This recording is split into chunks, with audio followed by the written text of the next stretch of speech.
I am so excited to share my latest resource, downloadable print your own flashcard decks. These have been created following my many years working with children of all abilities in the clinical setting, and my themed flashcard decks work. The kids love them because they're engaging and they encourage movement, learning, coping skills, and just plain fun. From dinosaurs to Halloween, each deck includes suggested and themed centering techniques, warm-ups, guided meditation, relaxation, yoga-based movement, and games. Each card in the deck includes multiple yoga-based practices to choose from, meaning you can enjoy a different experience each time you play, and there will always be something that's suitable and accessible for the child you are working with or the setting you are working in. These are highly adaptable tools, and they work in the classroom, hospital, office, or home setting. Download and print on card or paper stock of your choice and enjoy creative, adaptable, and accessible adventures for many years to come with children of all abilities and in all settings. I promise you will not regret adding a set of 2 of these to your resource collection. And keep checking in. I have created a lot of these decks over the many years I worked in the clinical setting with children of all abilities, and I'm slowly updating and releasing them to the public so that all children can benefit from these wonderful tools.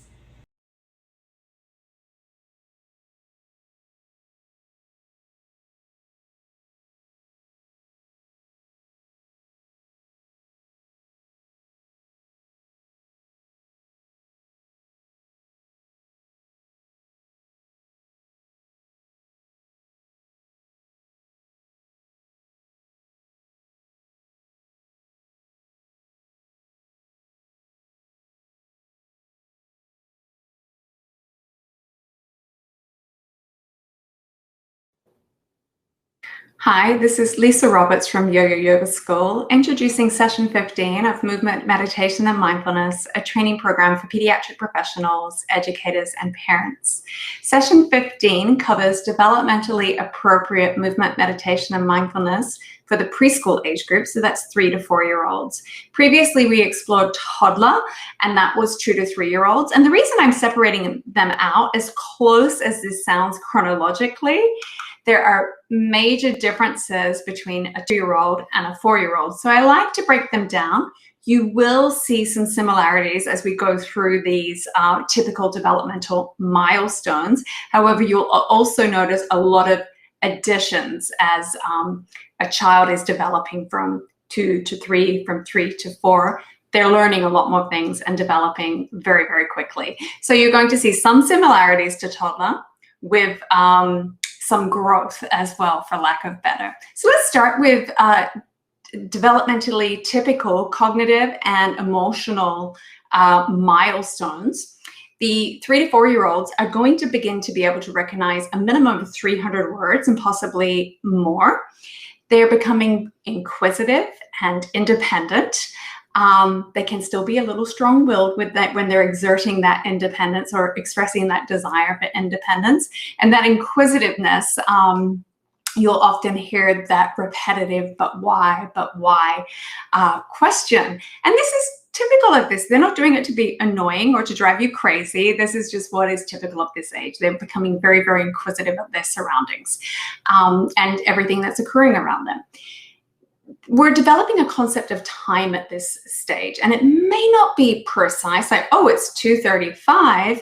However, based around familiar events, these children will have a concept of time, for example, breakfast time or lunch time or after school. So they're beginning to understand, well, this is morning and this is afternoon, and it can even be introduced into that concept of time can be, hey, it's movement, meditation, and mindfulness time, or whatever you want to call your sessions. We're still experiencing a broad range of emotions at this age, so just be kind and patient as a child may express these and help them work through whatever emotion they're feeling or having trouble expressing. We can process and respond to simple questions at this age and still follow along, as toddlers do, to very simple visual and auditory instructions. But again, we're adding on here and processing and responding to simple questions. So communication is developing and becoming a lot more stronger with this age group. Attention spans can still be limited, and that just, comes to your planning and awareness and seeing when you're losing the kids, if it's part of your planning and ability to engage, or whether it's just a natural transition for the age group. And you've got to be aware of this when working with kids, with limiting the amount of time of your session to meet their needs. So you wouldn't do a 60-minute session with a 3 to 4-year-old or a 90-minute session or anything like that. You've got to cater it to what is developmentally appropriate. And with the short attention spans and limited attention spans at this age, you want to maybe plan for 20 minutes and, of movement, meditation, and mindfulness adventure, and maybe 10 minutes of games and a minute of quiet time, and kind of leave it at that, knowing that if the kids are having fun and engaging, you can extend and are engaged, you can extend beyond that time. Now, also at this age, the vision has not fully matured to really track small items. So maybe larger balls, but small balls and little small items may be difficult when you're playing games. So just be aware of that. There were some games I introduced in both the games webinar and some of the breathing technique webinars that are really good for this age. While they may have difficult tracking, if you give them one single item, it can actually, and through the games that I had, particularly the air sports games that were featured in those webinars, it can help children to develop their tracking, the conversion and diversion of the eyes, and prepare them for reading. So it's really good to introduce some of those games to preschoolers at this stage. But again, just being aware of expectations. Developmentally, the imagination is becoming much more creative, much more playful. Just be aware, sometimes kids are at this age still cannot tell the difference between fantasy and reality. So it's just something you need to be mindful of. However, it is a great age to begin to follow a story and participate in some creative play. And hands-on activities. So, and we've talked about this a lot in previous webinars, when we're really planning movement, meditation, and mindfulness, we are including a lot of hands-on activity. We're including movement, which supports tactile and kinesthetic learning. So we want, and at this stage, we're really introducing kids through movement, meditation, and mindfulness, exposure to the 4 styles of learning. You're providing auditory and visual instruction, and also moving with the kids so they're getting the kinesthetic and tactile support as well. So this is all very, very supported developmentally for kiddos. So motor skills are developing at this stage. With toddlers, they go from that wonky little walking to walking quite stable and beginning to be able to run in terms of gross motor skills. And at this stage, we're beginning to skip, hop, climb, and jump. Balance and coordination can still be tricky for this age, as it is for toddlers. So just be mindful of introducing anything that's too tricky or requires a lot of bilateral coordination or even balance. Always offer support and encouragement, but if you notice that the kids are getting frustrated because it's too challenging, you may lose them, they may disengage, they may never want to participate again. So always be mindful of providing that challenge. Obviously, it's great to have a little bit of a challenge, and if you feel the child is ready or they're bored doing the repetitive movements, but obviously keeping it tailored to meet the needs of the child with complete awareness of what is developmentally typical, and using that as your baseline. And then socially, so we're beginning to develop it. The toddlers are a little bit, I don't want to use the word egocentric, but it's very me. That's developmentally appropriate. But at this stage, as we're going into 3 and 4 years, we're beginning to develop an awareness of and an empathy for others. So at this stage, you can start to introduce the concept of sharing. You can start to introduce the concept of taking turns and being the leader. It still may require some support and help and guidance, but you can start to introduce these concepts for these children and help them to develop socially in those areas. These kids love group games, and at this stage, we do introduce a good chunk of time and allowing a good chunk of time for games. They are able to understand and follow simple rules, so keeping the game simple is important for this age group, but they're still lacking the maturity to understand the concept of not winning or being the best. So games where there's no loser and no winner are typically better. And we've explored a lot of those in the webinar on games. If you haven't seen that one, I invite you to check it out, because there's a lot of games that are broken down by age and also by group size. So we'll move on, and we did view this in toddler, and I just bringing it back up just so we're not really going into the nitty-gritty of neurological or brain development. However, I just want to point out how brain development and typical brain development and neurological development applies to movement, meditation, and mindfulness, and how movement, meditation, and mindfulness can be supportive of typical brain development. So if we think about it, the brain learns everything through the senses, and the most rapid development occurs between birth and age 5. So toddler yoga, preschool yoga, these are prime years where we can support the development and with the brain development through sensory stimulation. And movement, meditation, and mindfulness, from infant to preschool, we're looking at music and song. So music and song supports auditory and oral processing. Music and song can support speech and language development. We're singing, we're moving the mouth. It's a speech and language development, and oral processing and auditory processing all support communication. And then, of course, the breath, a lot of the breathing we do that's typical in movement, meditation, and mindfulness supports oral processing as well. And then when you think about it too, music and song is that connection. It's social development too. We're joining in with our peers and singing along with our peers and making eye contact and hearing our friends sing and singing with them. So we have that sense of community and connection that's being reinforced and developed as well. Dance and movement. We are stimulating tactile, proprioceptive, and vestibular input. So that's just, tactile is the sense of touch, and proprioceptive and vestibular sensory processing are awareness of the body and the position of the body and the speed it's moving. Play. Creative, imagination, communication, social development. So these are all vital skills for children to learn, and this is a wonderful age to introduce children to these skills. Props, colorful props, they stimulate the visual, auditory, and tactile senses. And we've explored props in previous webinars, like bubbles and parachutes and bells and colorful images. These are all wonderful tools that can be incorporated in your session and not only make your sessions fun and engaging, but support typical brain development. And then, of course, we have games, social development for children, so important. And as I mentioned, at this stage, we're starting to become aware of others at the 3 to 4 age range. So introducing kids to learning to take their turn and learning to take the leader and listening while their other friend takes a turn is just really, really vital in the development of social skills for kids of this age. So looking at the midbrain, this develops age 15 months to 4.5.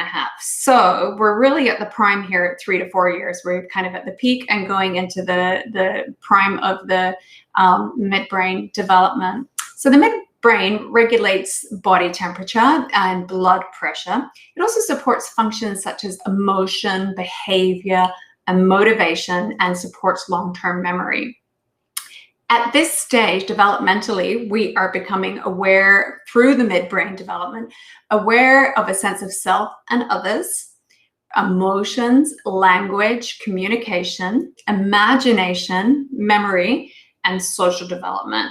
So these are all vital. And I've just kind of already, when we were talking previously about how movement, meditation, and mindfulness support this development, you can really see that it's a vital skill and it's just a fun way. It's so good for kids to move and learn, move their bodies and learn meditation and mindfulness in general, but just you can see how vital it is for a child who's in these core and key developmental stages from 0 to age 5.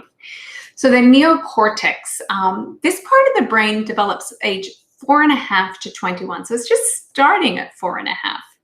So when I bring this up, we're talking about 3 to 4-year-olds. I bring this up because the neocortex, it represents or it provides the ability to reason and gather insights. So if that's not developed, child's not going to be able to negotiate or reason. And I have here on the screen, you'll see, have you ever tried to reason with a toddler? And have you ever witnessed a frustrated parent trying to reason with their toddler? And this kind of goes for preschoolers as well. At 4.5, this is just starting to develop. And it takes to fully develop to age 21. So, just put yourself in the kiddo's shoes, in a 3-year-old shoes or a 4-year-old shoes where someone's trying to reason with you and you just don't have that part of your brain developed. Imagine how that feels. So that's just something to be aware of in terms of your expectations when designing movement, meditation, and mindfulness for children, or even just working with and teaching with children, just being mindful of what's developmentally appropriate, what's developmentally expected, and adjust your expectations according to that, and support the kids by setting up their expectations for this session as well. So let's break down planning developmentally appropriate movement, meditation, and mindfulness for preschoolers 3 to 4 years. We want to use imaginative storytelling. Remember, this is really starting to develop at this stage, so tap into it, have fun, sweep them up in this story, and start getting their helping children to develop these imagination and creative storytelling abilities. You want to have that simple sense of order and repetition as you do for toddlers. That keeps it organized. It helps kids understand a structure and follow it, and it helps you immensely with class management as well. You want to introduce meditation, breathing, and mindfulness via games. Make it fun, make it playful, make it engaging. And we've explored tons of these in previous webinars, and I do invite you to go back and review those, and you'll get lots and lots of tips and lots of fun activities that you can incorporate in your sessions.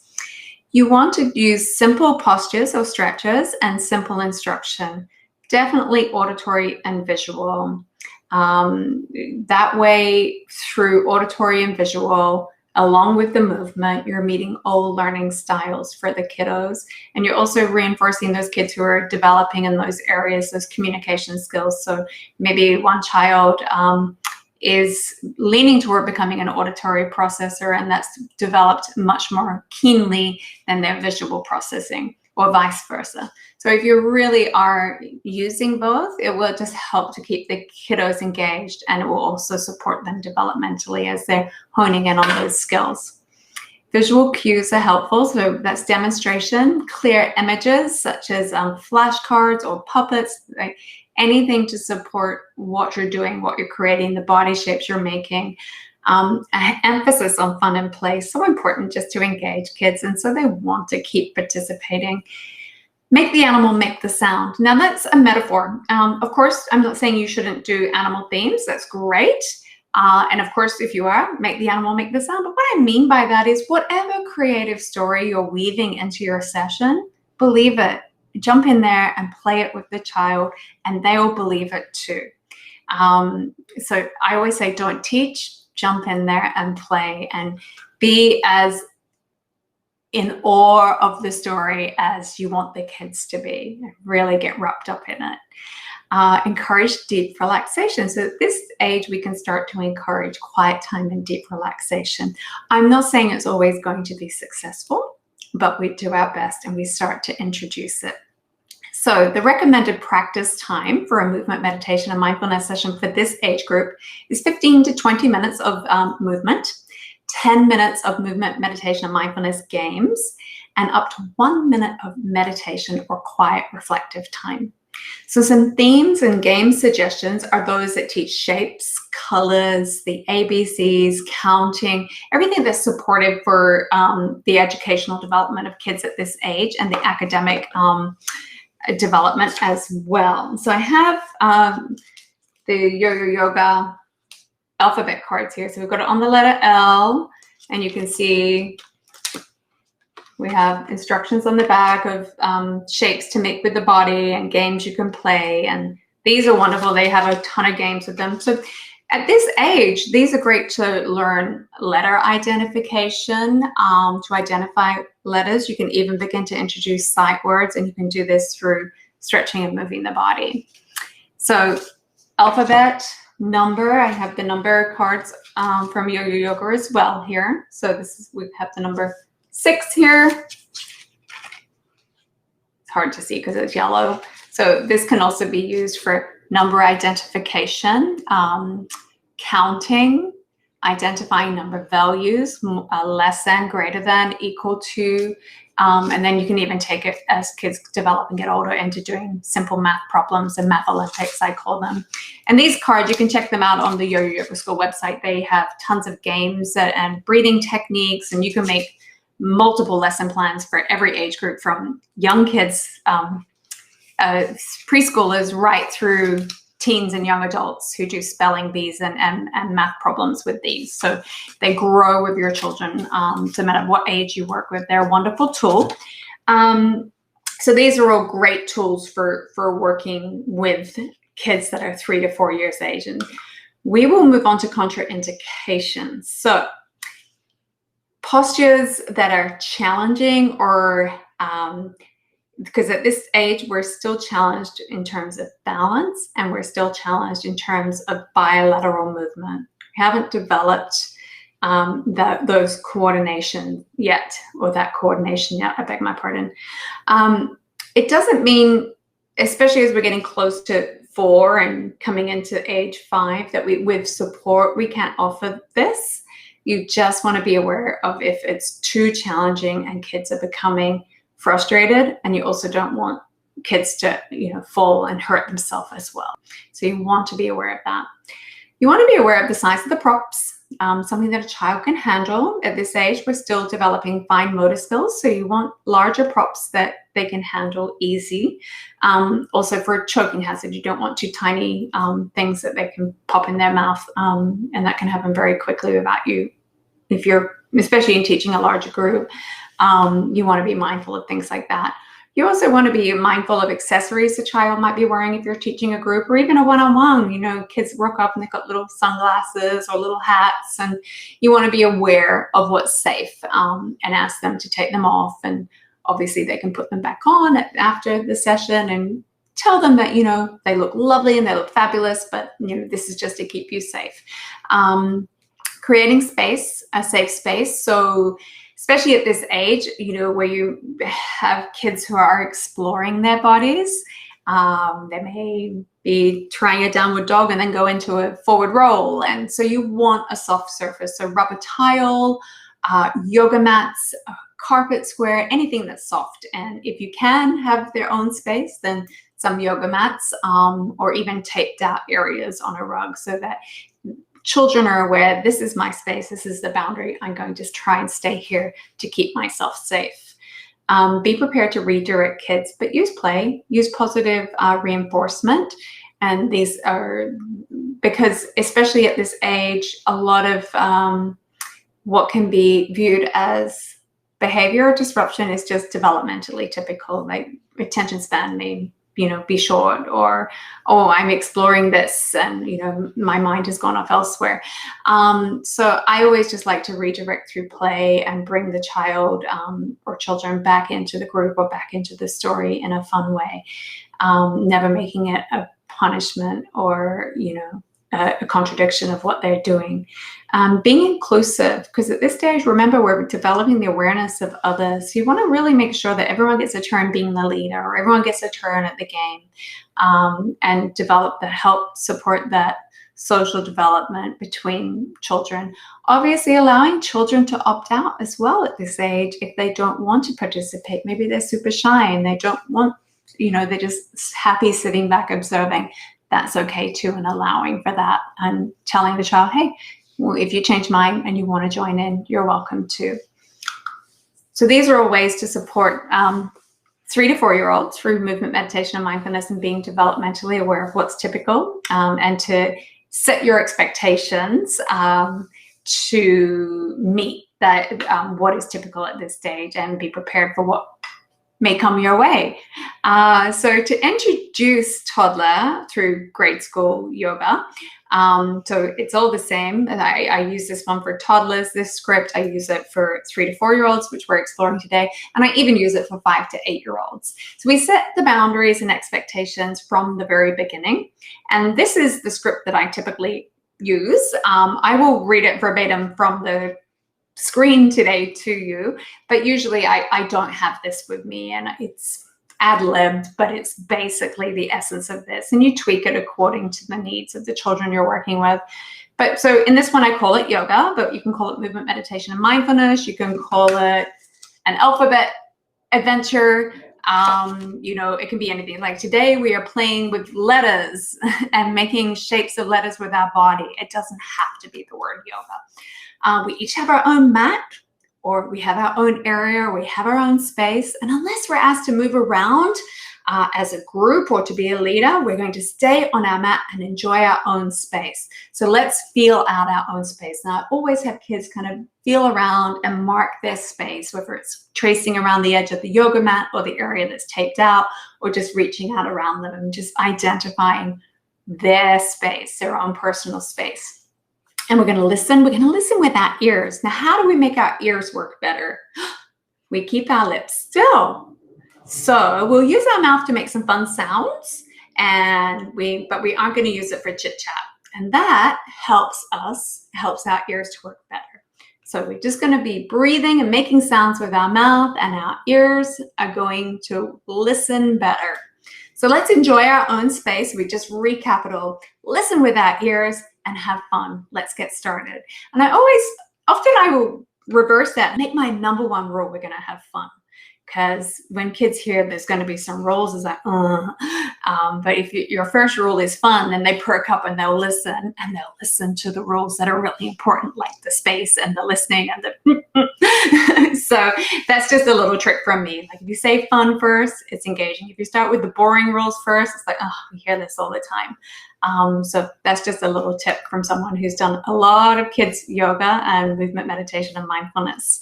So let's break it down and talk a little bit more in depth about movement. We want to demonstrate simple movements and stretches, but allow for free interpretations. At this age, the kids are exploring their bodies.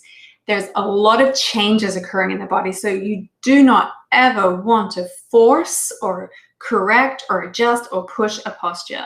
Just let the kids be. At a future stage, alignment and,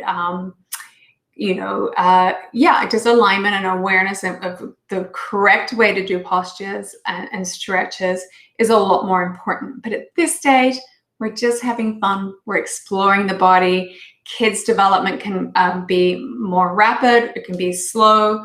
To keep all the kids safe, just let them be. It doesn't matter if they're not doing downward dog perfectly, as long as they're not crunching their neck or doing something that looks like they can injure themselves, then of course you would step in and intervene. But otherwise, let kids explore their bodies. This is a growth period for them. And it's just a wonderful experience to see kids just freely exploring their body. You can offer support as needed, and we're going to talk about this in future webinars. When we're taking a more therapeutic and targeted approach, and I have worked with kids this age doing therapeutic movement, meditation, and mindfulness, it's very much one-on-one. You wouldn't be doing that in a group setting anyway. So one-on-one is slightly different, and we'll be learning much more about that in future webinars. So developmentally appropriate postures and stretches, simple movements and stretches, free interpretations are a-okay. Never force, adjust, or correct a posture. Just let kids be, let them explore the body unless they look like they're going to hurt themselves.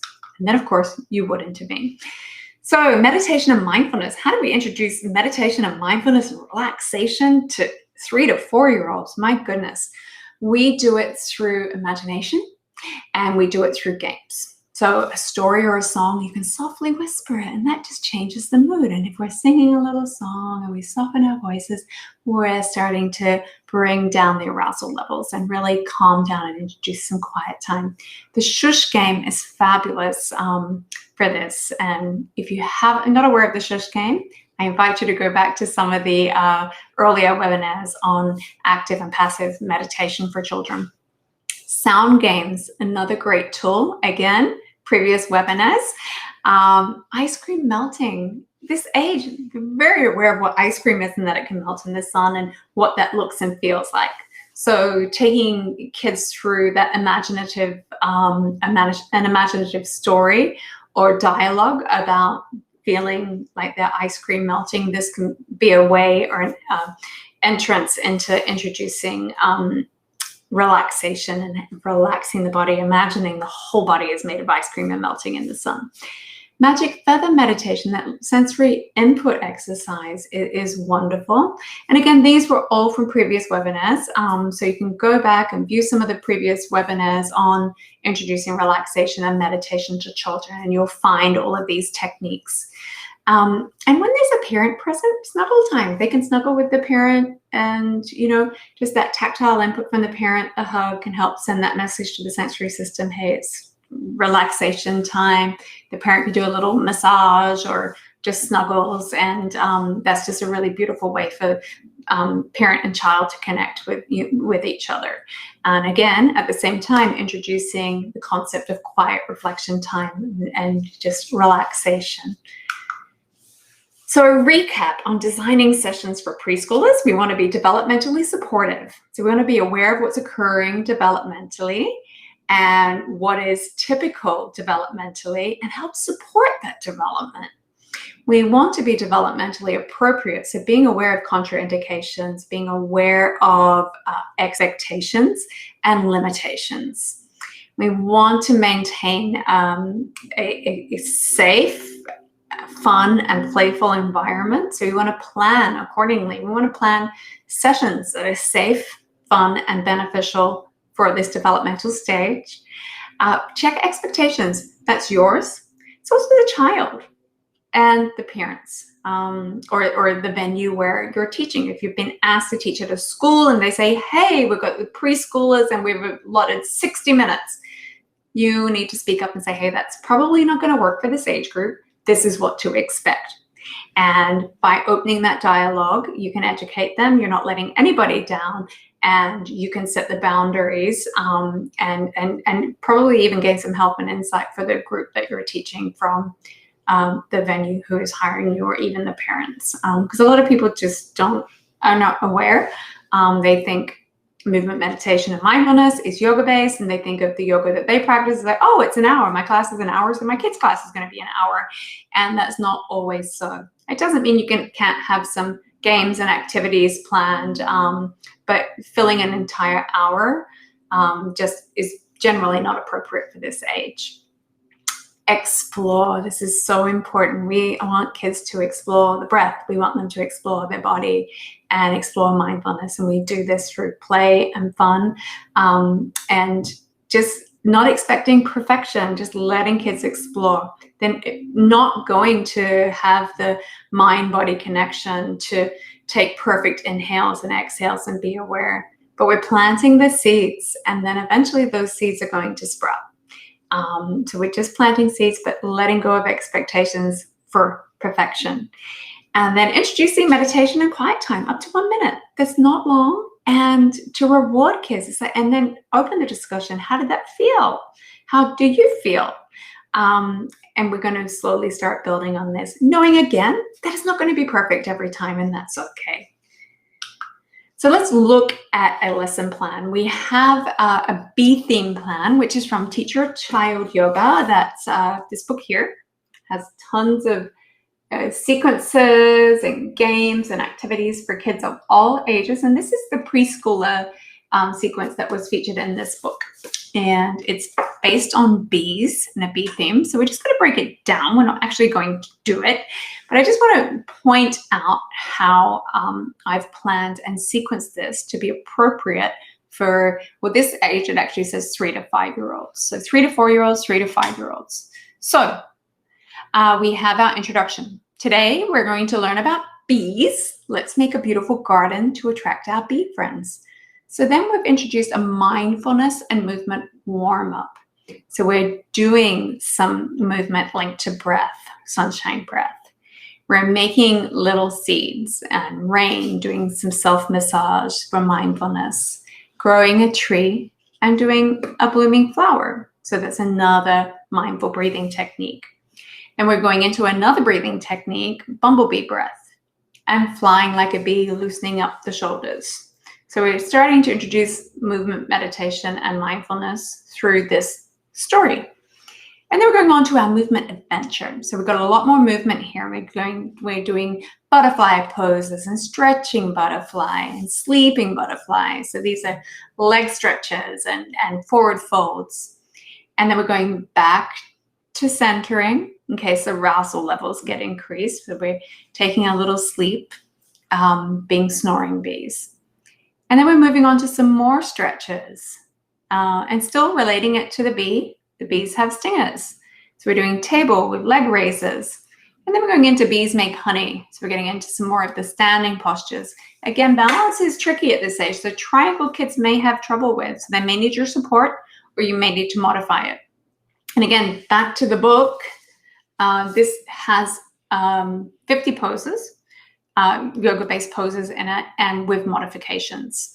Now also you can go back to previous webinars where I've broken down yoga postures, and I think there's 3 or 4 webinars covering yoga-based postures and stretches, and they all include developmentally appropriate tips and adaptations of each posture for each developmental stage. So you can go back and review those if you need help understanding how to modify for younger children or older children.